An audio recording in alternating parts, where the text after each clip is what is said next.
नमस्कार। बड़ी खबर के साथ मैं हूं डॉक्टर प्रसून।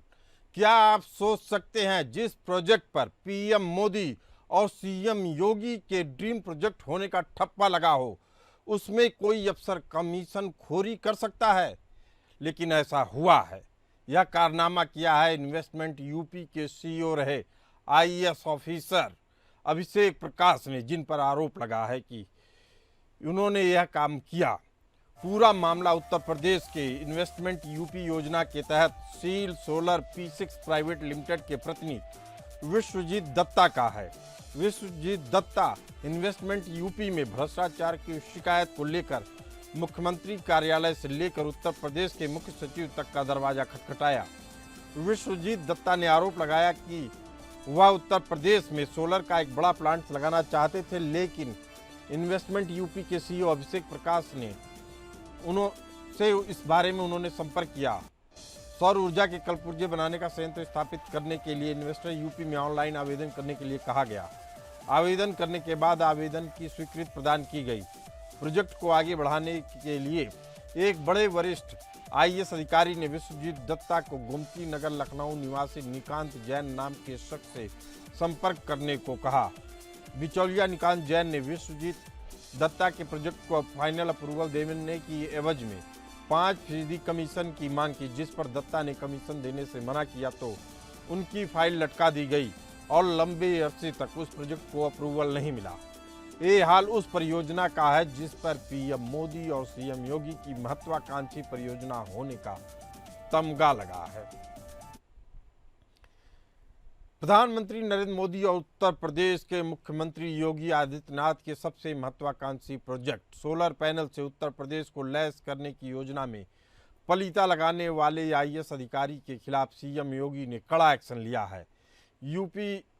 इन्वेस्टमेंट यूपी के सीईओ आईएएस अभिषेक प्रकाश को करप्शन के मामले में सस्पेंड करके सीएम योगी ने एक कड़ा संदेश देने की कोशिश की है। Seal solar P6 private limited के प्रतिनिधि विश्वजीत दत्ता ने पूरे मामले में मुख्यमंत्री कार्यालय से लेकर उत्तर प्रदेश के मुख्य सचिव कार्यालय में शिकायत की। शिकायत के बाद इस पूरे मामले में इन्वेस्ट यूपी के सीईओ अभिषेक प्रकाश समय जैन की भूमिका को लेकर इंक्वायरी कराई गई। मामला चूंकि एक आईएएस अधिकारी के भ्रष्टाचार से जुड़ा था, इसलिए एसटीएफ का भी इस्तेमाल किया गया। जांच में उद्यमी विश्वजीत दत्ता के आरोप सही पाए गए, जिसके बाद इस पूरे मामले में एफआईआर दर्ज कराई गई है। निकांत जैन को गिरफ्तार कर लिया गया है और मुख्यमंत्री की सहमति के बाद इन्वेस्टमेंट यूपी के सीईओ अभिषेक प्रकाश को निलंबित कर दिया गया। यह पहली बार नहीं है कि जब आईएएस अधिकारी अभिषेक प्रकाश विवादों में आए हो। डिफेंस कॉरिडोर के जमीन अधिग्रहण में भी अभिषेक पर 20 करोड़ रुपए लेने के आरोप लगे थे। भारत सरकार की महत्वाकांक्षी परियोजना डिफेंस कॉरिडोर रक्षा उत्पादन इकाइयों की स्थापना के लिए भूमि अधिग्रहण किया जाना था। लखनऊ के सरोजनी नगर तहसील के भटगांव क्षेत्र में जमीन का अधिग्रहण इसी परियोजना का हिस्सा था। अधिग्रहण और मुआवजे के घोटाले की जांच होने पर पता चला कि 20 करोड़ रुपए का मुआवजा अधिकारियों ने अवैध तरीके से हासिल किया। सरकारी रिकॉर्ड के मुताबिक यह मुआवजा उन किसानों और जमीन मालिकों को दिया जाना था जिनकी भूमि अधिग्रहित की गई, लेकिन इनकी जगह अफसरों ने गड़बड़ी कर ली, खुद मुआवजे की रकम को उठा लिया। लखनऊ स्थित सरोजनी नगर के कानूनगो पर आरोप है कि उसने इस पूरी साजिश को अंजाम दिया और किसानों को दिए जाने मुआवजे की पूरी राशि को ही हड़प लिया। इस मुआवजे को लेकर लखनऊ के तत्कालीन डीएम अभिषेक प्रकाश की भूमिका पर भी सवाल उठे। इसमें कहा गया कि उन्होंने इस पूरी प्रक्रिया के दौरान अधिकारियों की मिलीभगत को नजरअंदाज किया, लेकिन इस बार उद्यमी से रिश्वत मांगने के मामले में अभिषेक प्रकाश बुरी तरीके से फंस गए हैं और उनके खिलाफ मुख्यमंत्री ने निलंबन की कार्रवाई कर दी। लखनऊ डेवलपमेंट अथॉरिटी में वीसी रहते हुए अभिषेक प्रकाश विवादों में रहे। लखनऊ विकास प्राधिकरण के उपाध्यक्ष रहते हुए अभिषेक प्रकाश पर कई बिल्डरों को फायदा पहुंचाने और मनमाने तरीके से सीलिंग और लाइसेंस जारी करने के भी आरोप लगे। सूत्रों की माने तो एलडीए वीसी रहते हुए उन्होंने कई अवैध निर्माण करवाए और गिरवाए भी अपने करीबी बिल्डरों को, जिससे लाभ पहुंचा। अंसल, आसियाना समेत कई इलाकों में मनपसंद बिल्डर्स को लाइसेंस जारी किए गए। एलडीए अधिकारियों से मिली भगत कर बिल्डरों की फाइलें लटकाने और काम में देरी करवाने का भी आरोप है। बेहद ही खराब छवि और तमाम विवादों के बाद सरकार ने पूरे 8 साल के कार्यकाल में अभिषेक प्रकाश को लगातार महत्वपूर्ण पदों पर बनाए रखा। लखनऊ, अलीगढ़, लखीमपुर खीरी, हमीरपुर के डीएम रहे हैं। लखनऊ के अलावा अभिषेक प्रकाश जब डीएम अलीगढ़, लखीमपुर खीरी और हमीरपुर रहे तब भी उन पर भ्रष्टाचार के आरोप लगते रहे। अलीगढ़ में जमीन खरीद बिक्री की धांधली की शिकायतें थीं। लखीमपुर में सरकारी टेंडरों में हेरफेर की चर्चाएं रहीं। हमीरपुर में भी खनन माफियाओं से साठगांठ के आरोप लगे। राजस्व परिषद के चेयरमैन की जांच में पता चला कि मुआवजे की रकम उन जमीनों पर दी गई जिन्हें कानूनी रूप से मुआवजा नहीं मिलना चाहिए था। अभिषेक प्रकाश इस पूरे मामले में जिम्मेदारी थी कि वह इस पूरी प्रक्रिया की निगरानी करते, लेकिन उन्होंने अनदेखी किया, जानबूझकर इस भ्रष्टाचार में संलिप्त हो गए। ताजा मामले में आईएएस अभिषेक प्रकाश के निलंबन के बाद अब उत्तर प्रदेश में अलग अलग जिलों में किए गए उनके तमाम फैसलों की समीक्षा की जा रही है। इस बीच आरोप है कि अभिषेक प्रकाश ने भ्रष्टाचार करके अकूत संपत्ति इकट्ठा की है, जिसमें लखनऊ में उनके आलीशान घर, फार्म हाउस और कई बिजनेस करने के आरोप लगे हैं, जिसके बाद साक्ष्य जुटाने की कोशिश लगातार जारी है। इन्वेस्टमेंट यूपी प्रोजेक्ट में घपले घोटाले के आरोपों के बाद भ्रष्टाचार में शामिल अधिकारियों के करीबियों की धरपकड़ तेजी से शुरू हो गई है। मुख्यमंत्री योगी के आदेश पर अभिषेक प्रकाश, निकांत जैन, लकी जाफरी तीनों की पूरी जांच में एसटीएफ को भी शामिल किया गया है। इन्वेस्टमेंट यूपी प्रोजेक्ट में घपले और घोटाले के मामले में एफआईआर दर्ज करके बिचौलिए निकांत जैन को गिरफ्तार कर लिया गया है, जबकि दूसरे बिचौलिए लकी जाफरी की भूमिका को भी जानने की कोशिश की जा रही है। ये दोनों नाम उत्तर प्रदेश की नौकरशाही के करीबी लोगों के तौर पे लिए जाते हैं।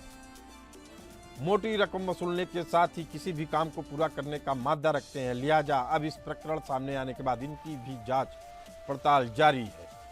निकांत जैन आईएएस अधिकारियों के लिए लाइजनिंग करता था, निवेशकों से डील करता था, ऐसा लखनऊ से मिल रहे सूत्रों का कहना है। लकी जाफरी के बारे में भी यही आरोप है कि वह सिंडिकेट का पूरी तरह से हिस्सा बना रहा। इससे पहले भी फार्मा कॉलेज में छात्रवृत्ति के 100 करोड़ के घोटाले में शामिल रहने के आरोप लगे, जिसकी जांच ईडी कर रही है। निकांत जैन लखनऊ के सबसे पॉश कॉलोनी गोमती नगर में 3200 स्क्वायर फीट वाले आलीशान कोठी में रहता है और अक्सर इसके घर पर बड़े बड़े अधिकारियों का तांता दिखता है।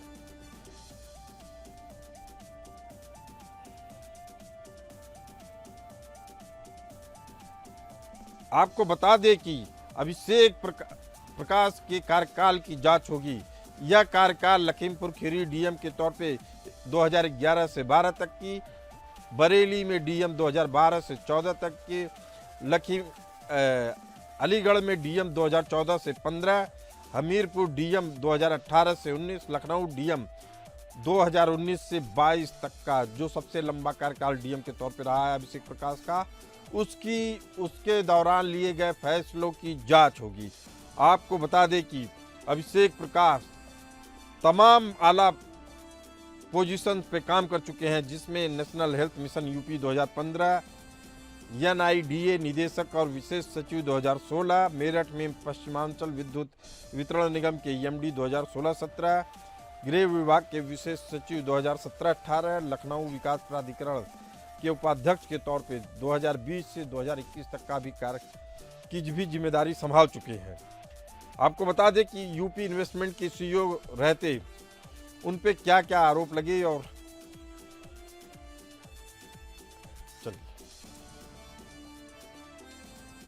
इसी मुद्दे पर चर्चा करने के लिए हमारे साथ सोशल एक्टिविस्ट, आरटीआई एक्टिविस्ट नूतन ठाकुर जी मौजूद हैं। नूतन ठाकुर जी जन अधिकारों के लिए लड़ने वाली सोशल एक्टिविस्ट के तौर पे जानी जाती हैं। आपका बहुत बहुत स्वागत है नूतन ठाकुर जी। लखनऊ में इतना बड़ा कांड हो रहा था, अधिकारी कर रहा था, एक के बाद एक आरोप लग रहे थे और उसके बाद भी सरकार सोई रही। अब उसके नींद में जागने का क्या कारण देखती हैं आप? तो देखिए, ये तो कहना मुश्किल है कि सरकार अब क्यों जागी है। जाहिरा तौर पे कहीं ना कहीं कुछ नाराजगी रही होगी तभी, क्योंकि काफी सालों से अगर देखिए उत्तर प्रदेश में तो किसी वरिष्ठ अधिकारी पे, खास करके आईएएस लेवल के अधिकारी पे कोई कार्रवाई जल्दी होती नहीं है। और इस मामले में भी जो चीजें निकल के आई सामने और जो निलंबन की वजह बताई गई है, तो वो भी करप्शन, कमीशन लेने और इस तरह की चीजें शिकायत में आई हैं। लेकिन सबसे आश्चर्य की बात है कि जिस चीज को लेके ये कहा जा रहा है कि बहुत सख्त कार्रवाई की गई और जीरो टॉलरेंस करप्शन को लेके है, निलंबित कर दिया गया अधिकारी को, लेकिन उसके बाद भी उसी मामले में जिन अधिकारी के लिए कमीशन की बात की गई उनके ऊपर कोई जो एफआईआर पुलिस के द्वारा लॉन्च कराया गया है शासन से, जिस आधार पे निलंबन किया गया उनका जी, लेकिन उसमें कहीं भी एफआईआर में उनका नाम नहीं है, एफआईआर से बाहर रखा गया है उनको। जबकि निलंबन का जो आधार बताया गया है वो कमीशन और पद लाभ पहुंचाने के लिए फाइल, नोटशीट बदलना और इस तरह की चीजों के आरोप है। तो जाहिरा तौर पे जब अगर किसी एक व्यक्ति पे उसी एफआईआर हो रही है जिन्होंने उनके लिए पैसे की मांग की, तो जिनके लिए पैसे की मांग की गई जो सीधे सीधे लाभार्थी होते, उनका तो विवेचना में एफआईआर में कहीं नाम ही नहीं है। तो मात्र अभी निलंबित हुए हैं, कुछ समय बाद वो मामला भी रफा दफा हो जाएगा। इतना जरूर है कि कुछ दिन को दिखने में ये लग रहा है कि हमने कार्रवाई कर दी और निलंबित कर दिया, लेकिन जो कारण बताया गया है और एफआईआर में उनके नाम भी नहीं है, तो ये जो जीरो टॉलरेंस की बात कही जाती है करप्शन को लेके, तो उस पे मुझे लगता है सवाल खड़े करती कि उनका नाम क्यों नहीं है। उनका नाम क्यों नहीं है। नूतन जी, मैं इस बारे में थोड़ा सा आपको और भी बताना चाहूँगा कि जो जानकारी आ रही है हमारे पास, एसटीएफ ने जो जांच की थी उसमें तमाम बिंदु सामने आए हैं। जैसे इन्वेस्टमेंट यूपी में भ्रष्टाचार हुआ, निवेशकों की फाइलें रोकी गई, पैसे के बिना मंजूरी नहीं दी गई। मतलब पैसे के लिए का मायने ये निकालिए कि घूसखोरी का पैसा नहीं मिला, इसलिए फाइलें रोकी गई और उनकी मंजूरी नहीं दी गई। दूसरा आरोप है अयोध्या वाराणसी प्रोजेक्ट भी रोका गया। इन शहरों में विकास और परियोजनाओं से जुड़ी फाइलें रोकी गई। डिफेंस कॉरिडोर घोटाले में लखनऊ के भटगांव में जमीन अधिग्रहण घोटाले में नाम सामने आया था। अब जांच में खुलासा हुआ है कि अभिषेक प्रकाश ने अयोध्या और वाराणसी में महत्वपूर्ण प्रोजेक्ट्स को भी फंसा कर रखा था। सरकार की प्राथमिकता वाले इन शहरों में निवेश रोकने को लेकर कई शिकायतें मिली हैं। अब जो एसटीएफ की जांच के दायरे में कौन कौन लोग हैं, तो आपकी बात सही है, अभी पूरी तरीके से इनको घेरे में नहीं लिया गया अभिषेक प्रकाश को। निकांत जैन जो इनका सहयोगी बताया जा रहा है, जो बिचौलिया था, कहा जा रहा है निकांत जैन केवल अभिषेक प्रकाश का ही नहीं था, तमाम आईएएस ऑफिसरों के लिए लाइजनिंग करता है। लखनऊ का जाना माना पहचाना नाम है जो लाइजनिंग के लिए जाना जाता है। निकांत जैन आईएएस अधिकारियों के लिए लाइजनिंग करता था, निवेशकों से यह डील करता था। दूसरा नाम आता है लकी जाफरी का, यह सिंडिकेट का हिस्सा था, घोटालों में शामिल रहा है, यह बड़ा खुलासा कर सकता है। फार्मा कॉलेज संचालक जिसकी ईडी की जांच में 100 करोड़ रुपए के छात्रवृत्ति घोटाले में नाम आया था। एसटीएफ की जांच जारी है, कई और खुलासे हो सकते हैं। उसके बाद उम्मीद की जाती है कि अभिषेक प्रकाश का नाम इस एफआईआर में दर्ज हो जाएगा। क्या इतनी चीजें काफी हैं एफआईआर में नाम शामिल करने के लिए, या अभी भी उनको बचाया जा रहा है? नूतन जी, तो देखिए, जिस निलंबन में जो उनपे जिन आरोपों में जो मीडिया में खबर आई है, जिन आरोपों पे उनको निलंबित किया गया है, तो जाहिरा तौर पे उन चीज को लेके अगर कोई एफआईआर दर्ज हो रही तो उनका नाम भी एफआईआर में होना चाहिए था। विवेचना के बाद अगर वो दोषी नहीं पाए जाते, अलग होते, किए जाते, तो वो तो समझ में आता है। लेकिन अभी तो कोई इन्वेस्टिगेशन से पहले ही जिसको लाभ मिलने की बात कही जा रही है, ये कहा जा रहा है कि फाइल रोकी गई। तो फाइल रुकने के तो 3 कारण हो सकते हैं। या तो जिसकी फाइल हो वो एलिजिबल नहीं हो तो मना करके वो खारिज किया जा सकता है, या फिर वेट करिए कि हमें कुछ मिल जाए जो आमतौर पे होता है, उसके बाद फाइल आगे बढ़ेगी।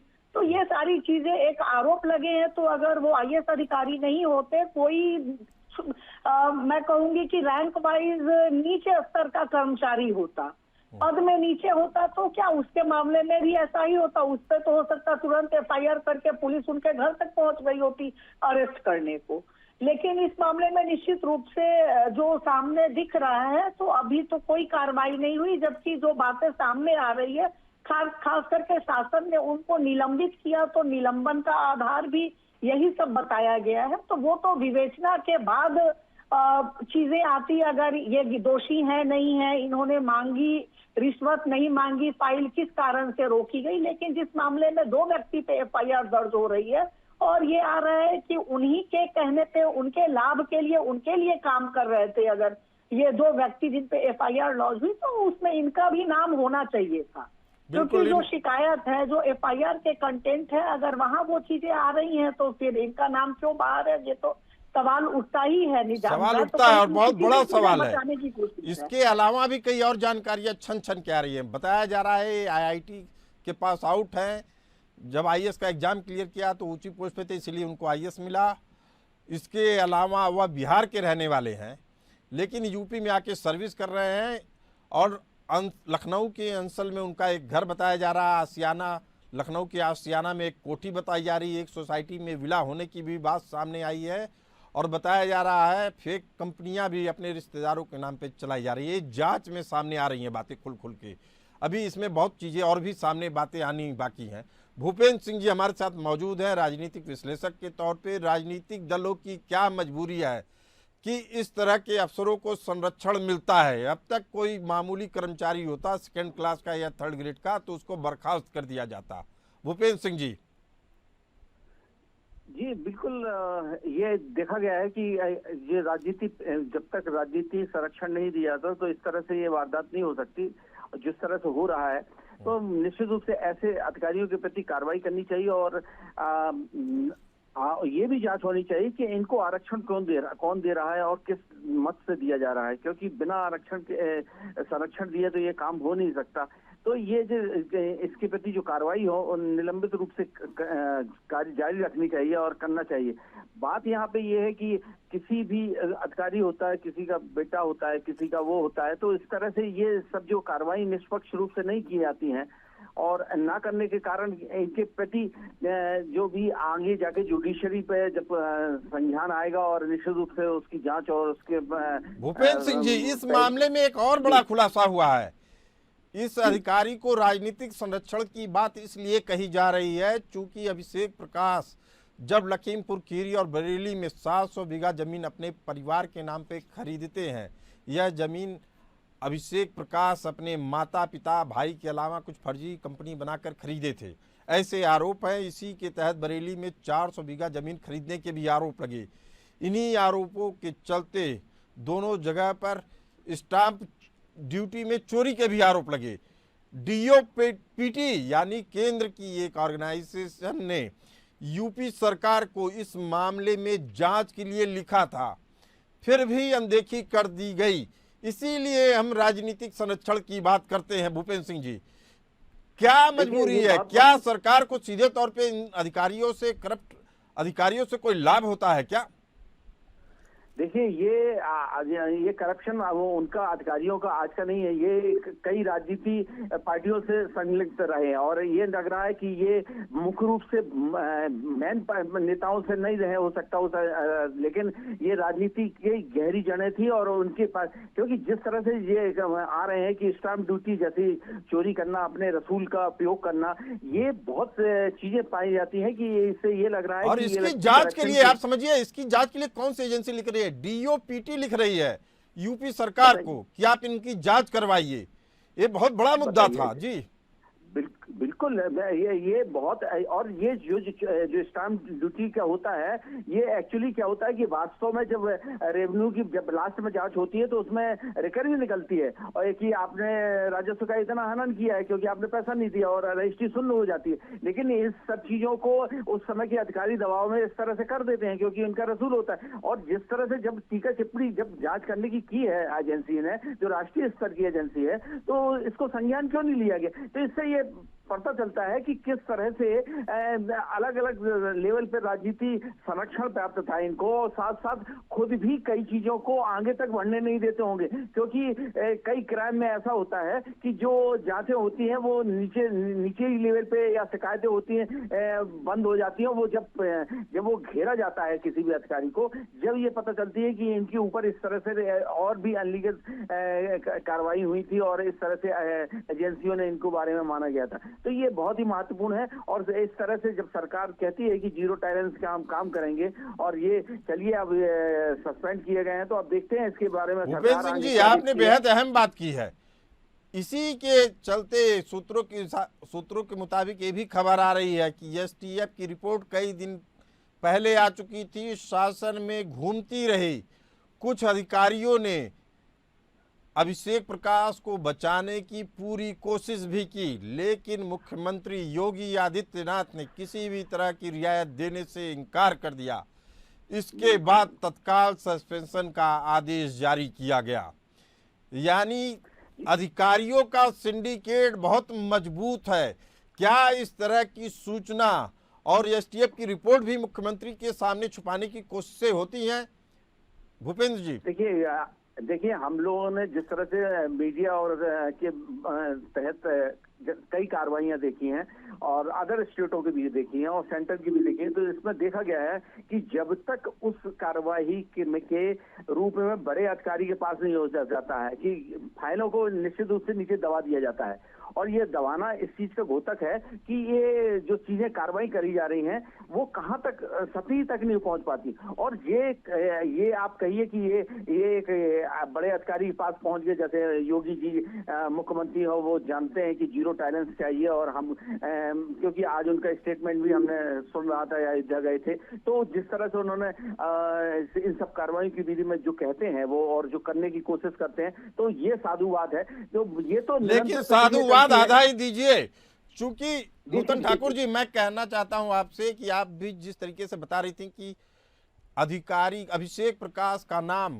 एफआईआर में नहीं है, अब उस एफआईआर की कॉपी हमारे पास भी है जिसमें लिखा गया है कि इन्वेस्ट यूपी के वरिष्ठ अधिकारी ने, यानी अधिकारी का नाम नहीं खोला गया है, लेकिन अधिकारी को पूरी तरीके से बता दिया गया है कि अधिकारी कौन थे और किसका नाम है। नाम नहीं लिखने के पीछे क्या कारण हो सकते हैं नूतन ठाकुर जी? सरकारी दबाव, प्रशासनिक दबाव या राजनीतिक संरक्षण, तीनों में से क्या कारण आप समझती हैं?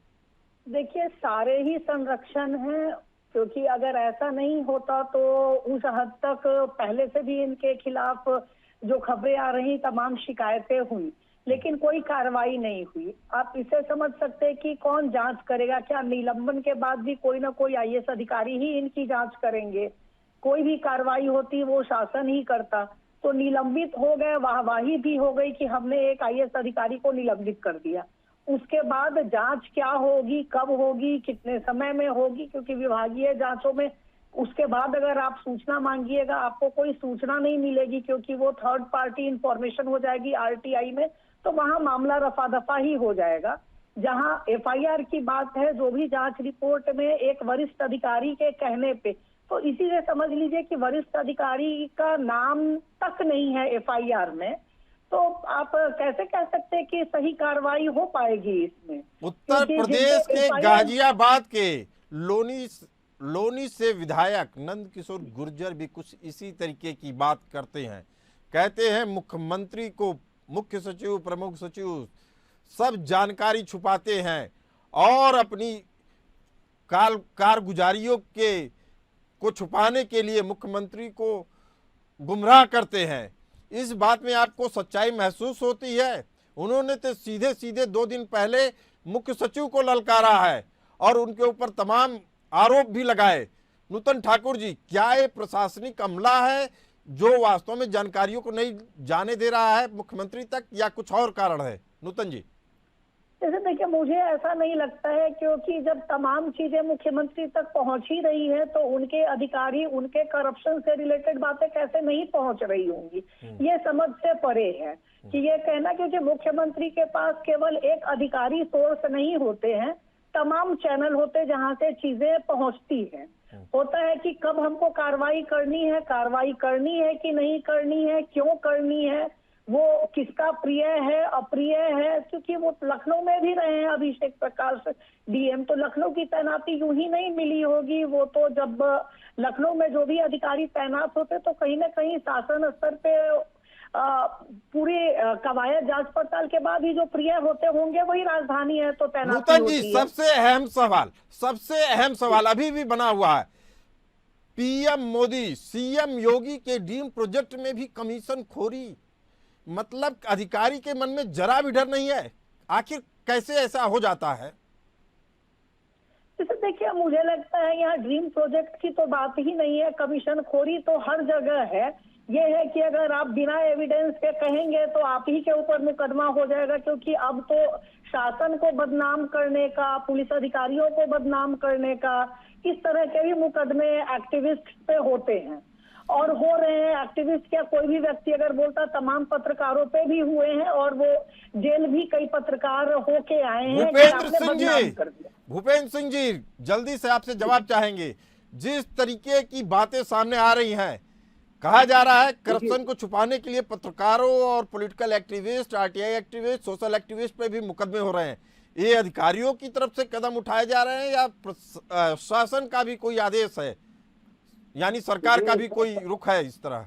जी देखिए, जिस तरह से अब ये तो देखिए इन्वेस्टिगेशन में पार्ट है। अब कितनी ईमानदारी से लेकिन जिस पदों पर रहे हैं वो लखनऊ जैसे कि डीएम रहे, जिस तरह से बताया गया, और ये बहुत महत्वपूर्ण है क्योंकि बिना उनके इस राजनीतिक संरक्षण के इस तरह से राजधानी तेज नहीं रह सकते। और सबसे महत्वपूर्ण ये है कि आईएएस अगर लानी इस तरह से बचाती है, क्योंकि वो जो चीफ सेक्रेटरी होते हैं वो उनके मोस्ट सीनियर आईएएस ही होते हैं, और अगर उस तरह से उनकी ट्यूनिंग बनती है और इस तरह से इनकी फाइलों को दबाते हैं और जिस तरह से लेकिन इस घटना ने कई बड़े सवाल पैदा कर दिए हैं। नेशनल हेल्थ मिशन यूपी में 2015 में तैनात रहे, एनईडीए निदेशक और विशेष सचिव रहे 2016 में, मेरठ में पश्चिमांचल विद्युत वितरण निगम के एमडी रहे 2016-17 में, गृह विभाग में विशेष सचिव रहे 2017-18 में, लखनऊ विकास प्राधिकरण के उपाध्यक्ष रहे 2020 से 21 तक में, यानी पहले भी तमाम मलाईदार पोस्ट पे रह चुके हैं।